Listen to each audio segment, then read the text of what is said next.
Are you ready to connect? This is the Empowered Connection podcast, where we empower our listeners to connect more fully to themselves, to each other, and to something greater. We do this with the help of myself and special guests, including healers, coaches, artists, seekers, and those on a healing journey of self-growth. Welcome.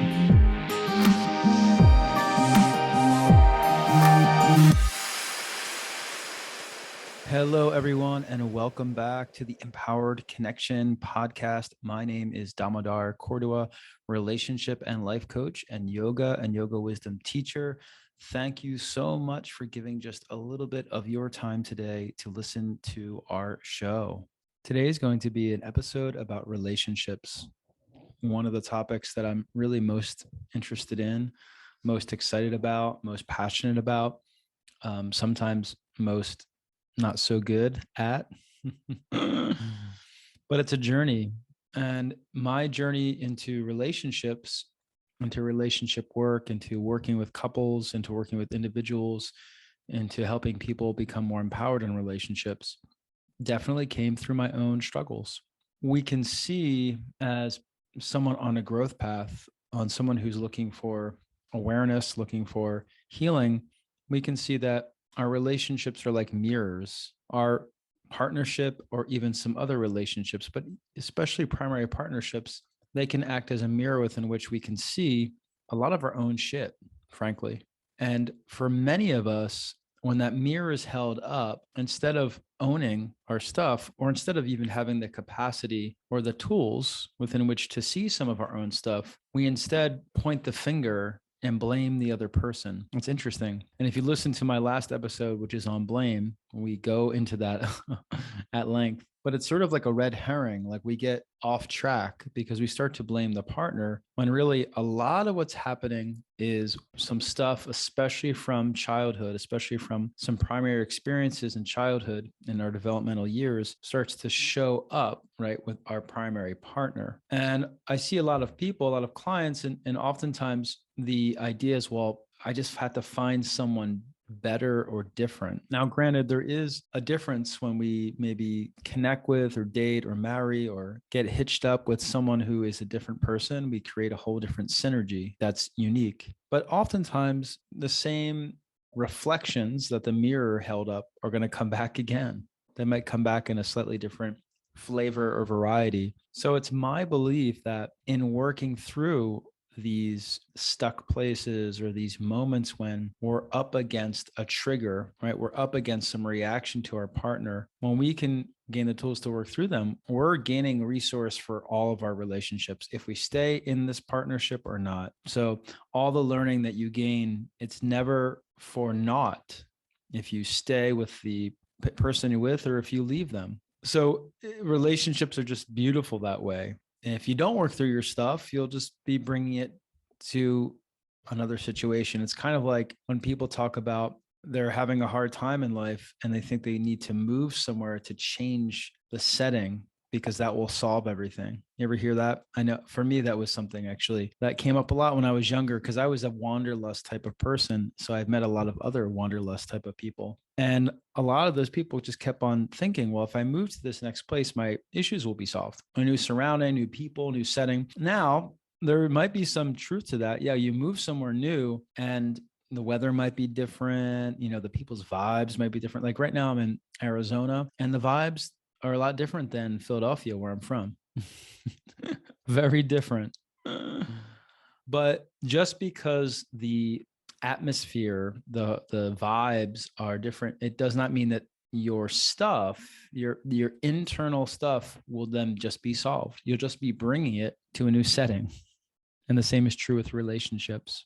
So this is why I love them and why I find them so fascinating.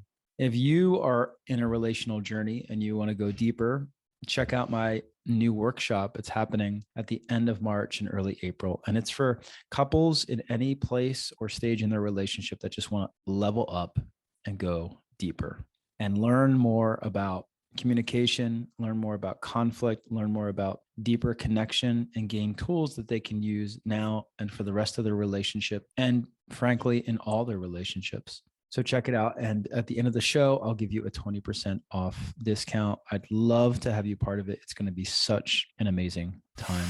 Part of the journey of facing that mirror, of moving through the triggers that come up on us when we're in partnership with others, when we're in relationships that are real close, real intimate. One way that we can manage and learn from those is by listening.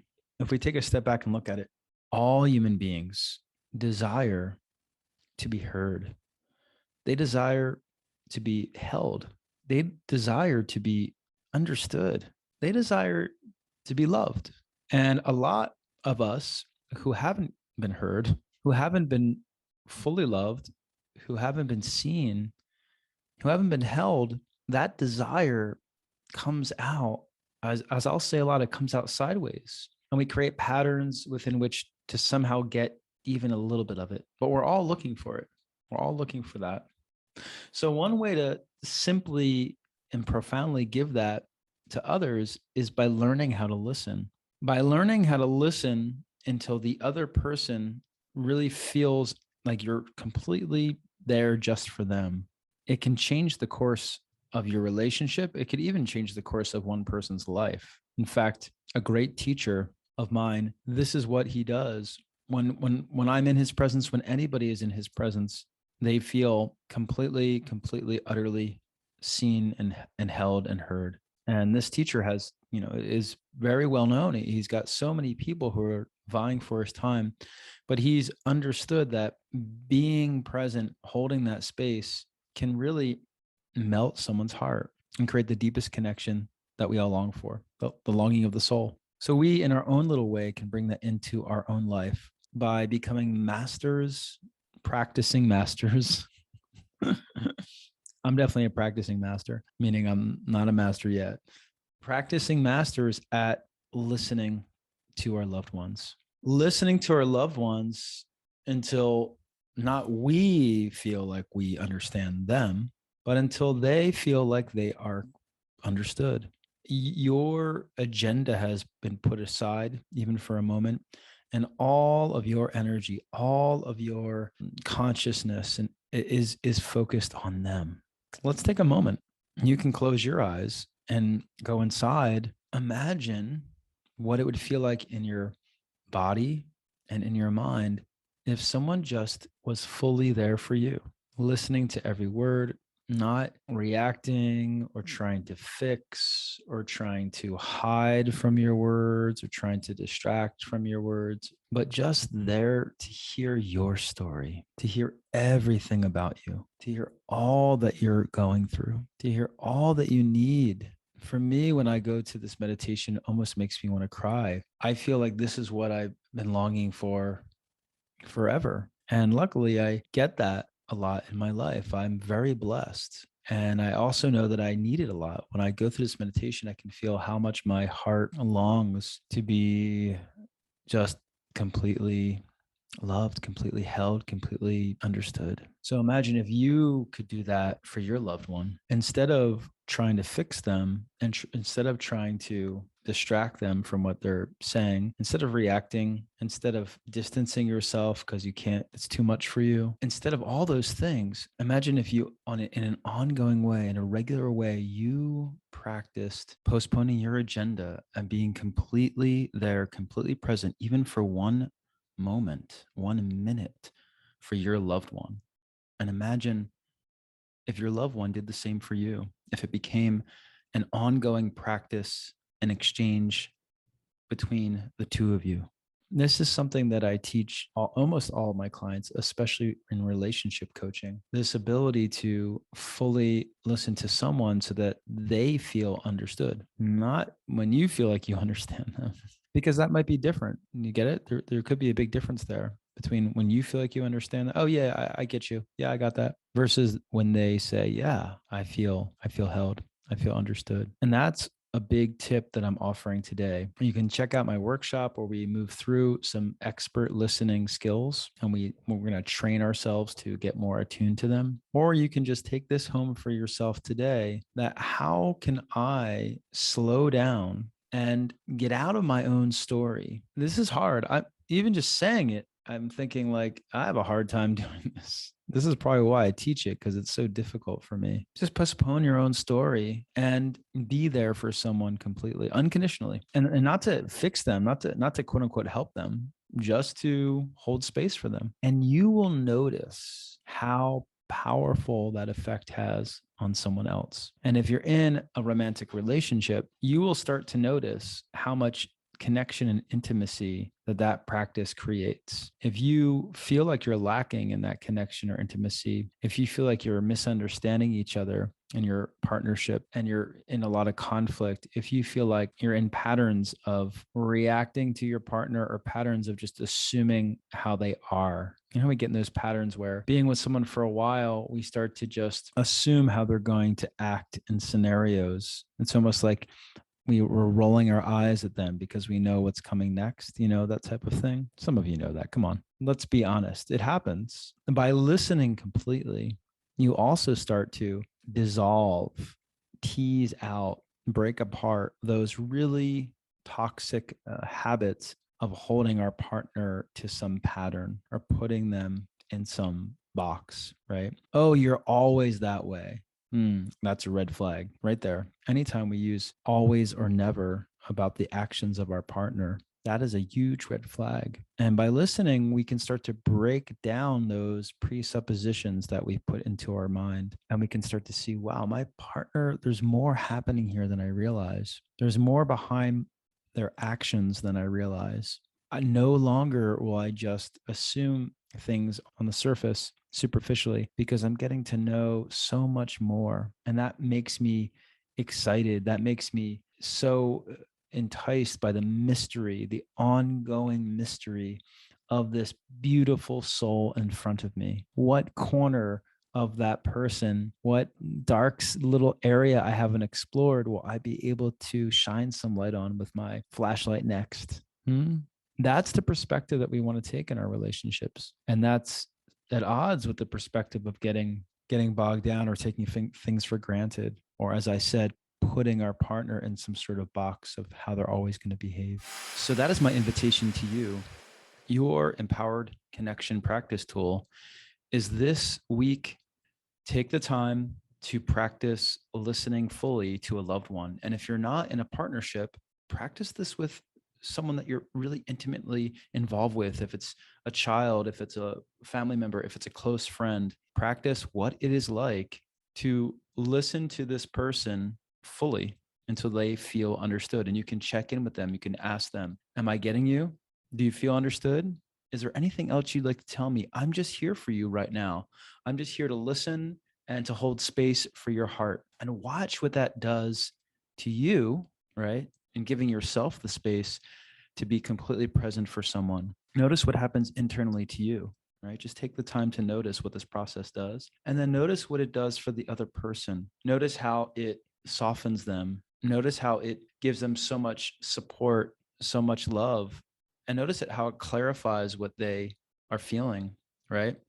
In hearing someone fully and understanding their world as much as we can, it starts to actually give some clarity to the other person as to what they're actually thinking and feeling. It helps that process for them. And if you're in a relationship romantically with someone, it helps clarify each other's feelings in relationship so that some of those feelings don't get hidden or pushed under the rug, or, as I said earlier, they don't come out sideways in a way that could be not healthy to the relationship. So check that out. Tool number 2 is ask someone else, if it's your partner or some other loved one, will you do the same for me?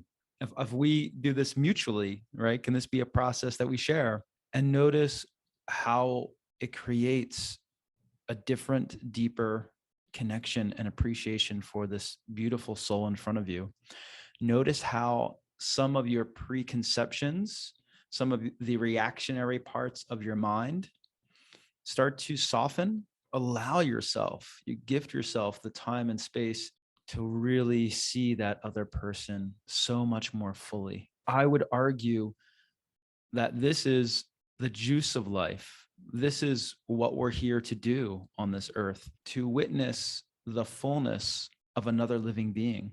In the spiritual sense, this helps us witness that there's a soul in front of us, that there's someone deeper, more magnificent, more infinite than we might otherwise see right through our preconditioned lens. So this is profound. And I think it's what we're here to do for each other, is to be present and witness each other in that full hearted soul level and make it a practice. Do it daily. Do it weekly if you can't do it daily.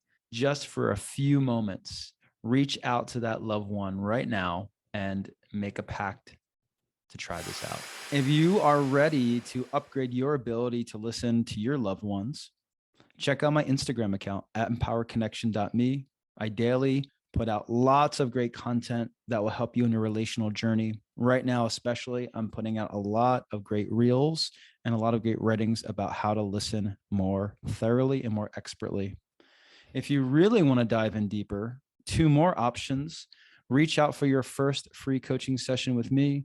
I teach all of these listening skills in a profound, practical way to all of my clients. If you're in a relationship or if you're going to do one-on-one coaching, both powerful, powerful ways to get deeper into your capability to hold space for someone else and to create better connection in all of your relationships. Furthermore, if you are in a partnership and you're ready to dial it in and you're ready to upgrade where you're at, you're ready to bring in more tools for you to listen to your partner, to communicate with your partner, to work through conflict and to create better connection, I have an amazing online workshop happening at the end of March and early April, where you will get to practice live online with your partner these skills, and I will guide you through them, give you homework, give you great perspectives on relationships, and you will go to your best place in your relational capacity with your loved one.